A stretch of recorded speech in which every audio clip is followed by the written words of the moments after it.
Si sono avvalsi della facoltà di non rispondere 5 dei 9 giovani indagati per la rissa con accoltellamento avvenuta lo scorso 13 luglio nella notte a Portopalo di Menfi, comparsi davanti al GIP del Tribunale di Sciacca, Valentina Del Rio, per l'interrogatorio di garanzia.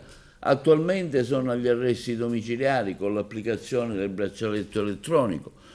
La zuffa avvenuta in un locale sulla spiaggia aveva portato al ferimento di un giovane cameriere di nazionalità egiziana, verosimilmente per uno sguardo di troppo rivolto a una ragazza da parte di un amico della vittima.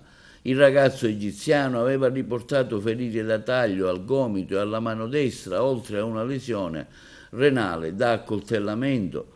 Inizialmente trasportato all'ospedale Giovanni Paolo II di Sciacca, era stato successivamente trasferito al San Giovanni di Dio di Agrigento, considerando le gravità delle ferite.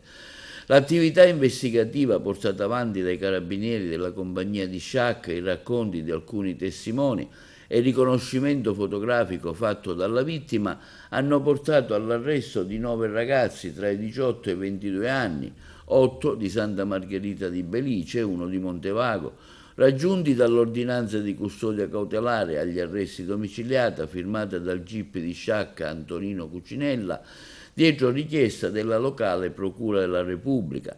Gli indagati in realtà sono 11, per 2 si procede separatamente in quanto minorenni. Un'inaudita micidiale violenza atta a mettere a repentaglio l'incolumità, se non addirittura la vita della persona offesa, scrive il GIP nel provvedimento, anche se l'ipotesi di reato di tentato omicidio non è stata però configurata. Le ipotesi di reato contestate sono quelle di rissa aggravata e porto illegale di armi da fuoco.